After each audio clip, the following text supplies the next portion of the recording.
저 같은 경우에는 연주를 아주 가끔이지만 하고 있긴 해요. 네. 그래서 좀 창피하긴 하지만 음악만 하시는 분들한테는 창피한 실력이지만 그래도 이제 제 나름 좀 꼭 하고 싶은 곡이 있을 때도 있고 제가 이제 일을 하다가 보니까 제가 왜 그렇게 연주에 대한 게 열정의 불씨 같은 게 아직 그 마음속에서 왜 꺼지지 않고 있는가. 특히나 연주 전에는 그런 생각이 진짜 들잖아요.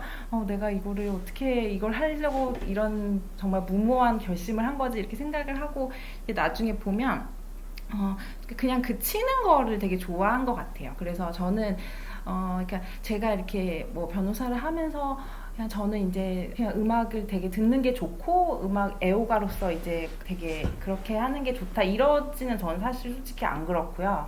왜냐면 이제 연주를 듣고 이러면은 뭔가 아직도 내가 저 곡도 나도 치고 싶은데 이런 것들이 아직까지 좀 있고 그리고 그렇기 때문에 근데 연습을 하는 게 되게 좋은데 연주를 안 하면 연습을 안 하게 되잖아요. 바쁘니까 정말 이렇게 피아노 근처에도 가기 힘들기 때문에 연주를 해야 억지로 어떻게 시간을 내고 해서 이제 하게 되더라고요. 그래서 저는 아주 가끔씩 이제 뭐 한 이번에도 이제 제가 작년 11월에 했어요 리사이트를. 근데 그때 한 6년 만에 이제 했거든요. 그래서 네 되게 근데 그게 저한테는 사실은 굉장히 중요한 것 같아요. 지금 이제 계속 하다 보면 뭐 저희 일이 굉장히 이제 실용적이고 꼭 사람들한테 필요하고 되게 실질적인 도움을 주는 일이긴 한데 저희는 주로 이제 뭐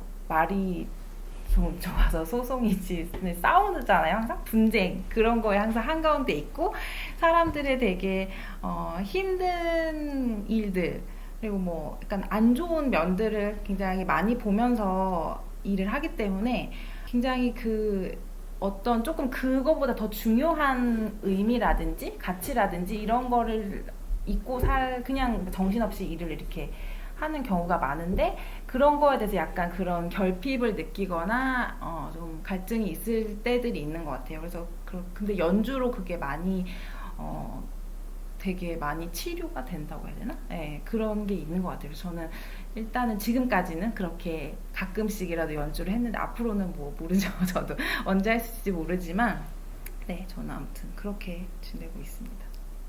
네, 저는 직업적인 특성상 근무 시간이 굉장히 긴데요. 아침부터 저녁까지 진료실과 내시경실 이렇게 뭐 왔다 갔다 하면서 거의 제 병원에서 거의 시간을 많이 보내기 때문에 그 잠깐 짬낼 때 짧고 강렬한 인상이 있는 곡들을 잠깐씩 이렇게 듣는 게 굉장히 스트레스가 많이 풀리고 굉장히 기분 전환이기 때문에 이제 중요한 저의 어떤 즐거움의 원천이라고 볼 수 있겠고요.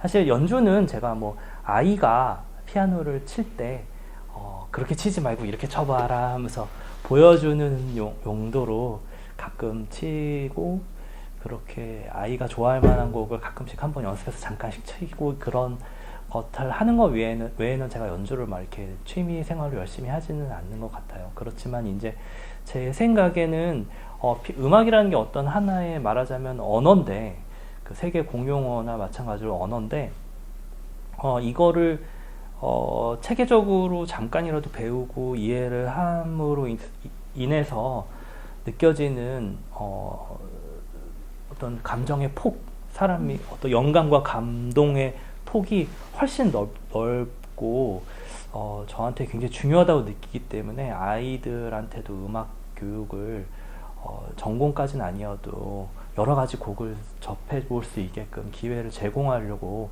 저는 노력하는 편이에요.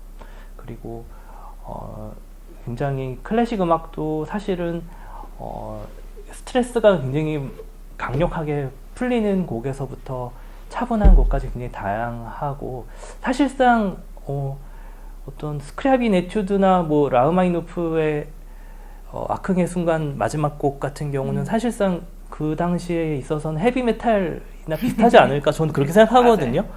크신 분들이 이렇게 치시는 거 보면 아 이거는 뭐 헤비메탈 듣는 것 같은데 이런 생각을 하면서 진료실에서 점심시간에 혼자 시간을 보내기도 하고 그러고 있습니다.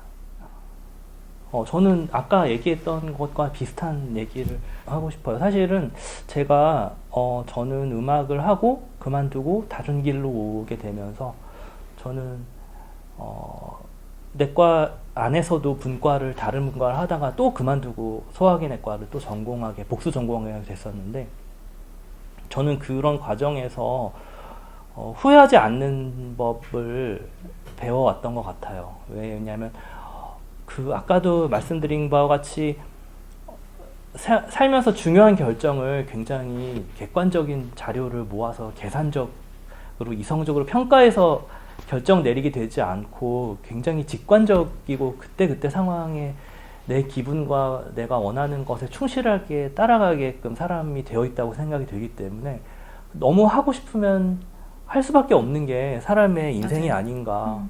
정 아니면 그거를 감수하고 다른 걸 다시 열심히 하게 되더라도 하고 싶으면 해야 되고 그렇게 되다 보면 잘 될 수도 있고 아닐 수도 있지만 저는 그렇게 용기를 갖고 후회 없이 결정을 하고 또 그 결정을 믿고 일단 가는 게 저는 항상 옳은 것이 아닌가 저는 그렇게 생각하고 있습니다. 저는 아까 말씀드렸던 대로 내가 원하는 거, 나한테 맞는 거, 그런 것들에 대해서 조금 깊이 있게 고민을 해보는 게 중요한 것 같고요. 그리고 사실은 약간의 이제 선생님 말씀하셨던 것처럼 어떤 선택에 있어서 이걸 좀 하다가 이게 아닌 것 같아 해도 사실은 그렇게 늦지가 않더라고요. 그러니까 우리가 그 당시에는 뭐 선생님 뭐 예고 1학년 때도 사실은 뭐 늦었다면 또 늦었다고 할 수도 있잖아요. 다른 예원부터 어쨌든 몇 년을 전공하셨으니까. 그리고 뭐 그게 대학 때 바꿔도 그때 늦었다고 생각할 수도 있는 거고. 근데 저는 그때 굉장히 늦었다고 생각을 했고, 저는 이제 30대 들어가면서 로스쿨에 갔기 때문에.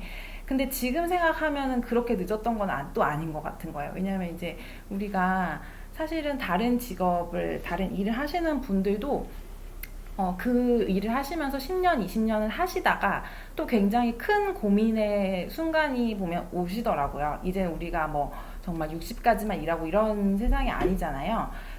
사회도 워낙 빨리 변화하기 때문에 자기의 일에 대한 그런 고민도 뭐 그 분야에 10년, 20년 있어도 올 수도 있고 또 그때 다른 결정을 해야 될 때도 있기 때문에 그거가 이제 그걸 한번 뭐 결정이 늦었다거나 아니면 그 결정을 내가 조금 잘못한 것 같다고 하더라도 나중에 큰 일이 일어나는 건 아닌 것 같아요. 그러니까 언제든지 다른 결정을 용기만 있으면 할 수 있는 것 같고 그 대신에 이제 자기가 결정을 해서 음악을 하든 아니면 다른 것을 하든 했을 때 이제 그거에 최선을 다해서 어느 정도 후회 없이 해야 내가 그거를 다 안 하고 다른 걸 했을 때도 후회가 없고 또 다른 것을 했을 때 그 내가 최선을 다해서 했던 것이 분명히 도움이 된 것 같아요. 네.